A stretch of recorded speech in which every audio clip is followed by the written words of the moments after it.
Olá. Tudo bem? Olá. Tudo. Qual é a gente? Não, foi. Aí nós acabamos de acordar e demos assim a cabeça para estávamos a fazer um vídeo. Acabaste de acordar. Quer dizer, nada para falar do final almoço, mas isso é coisa. Por acaso não estou. Mas estou. É assim, eu estou com a cabeça. Com a cabeça ou com a mão? Não sei, acho que estou com a Isto está um bocadinho mal. Mas também estou bem irritada. Não dá para ver. Eu sei que isto não está a dar grande efeito, se calhar. Mas pronto. Continuando. Eu e a Jéssica criamos um canal no YouTube.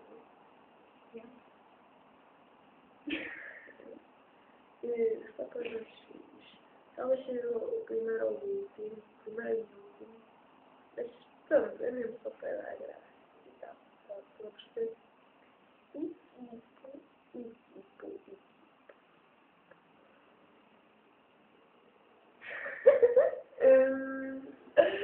Mesmo assim, depois já não quero saber.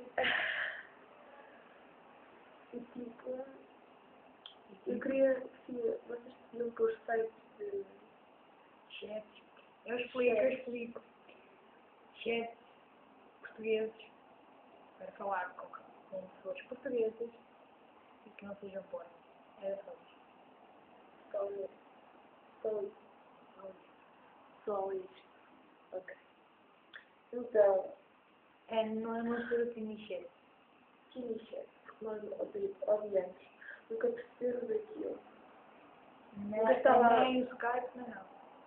E o Skype também não. Nem isso é só português. Não. Sim, porque isso é totalmente bom. E nós estivemos no chat, hoje à noite estivemos no chat. E tipo, não foi grande piada, não percebi. Tipo, Pronto, para de ter tipo, por favor. não nos meteu muita piada porque não havia ninguém. E principalmente Portugal, para perceber. Quer dizer, pode haver, mas nós não encontramos.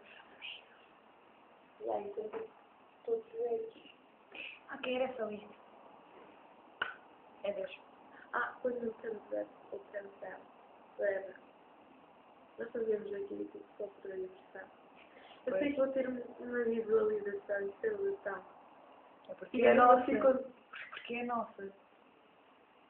Porque é nossa, se calhar, dos outros canais. Se tiver 5, eu posso morrer, porque se eu 5 visualizações, acho que até é demais, não é? É um bocadinho demais. Talvez isto está a ser. É assim, se gostarem, metam like. Se não gostarem, metam dislike. Vá, tchau. E tipo, comentem sobre os sites. Ou tu comentas, porque acho que vai ser um nome da pessoa. Vá, tchau. Verdade.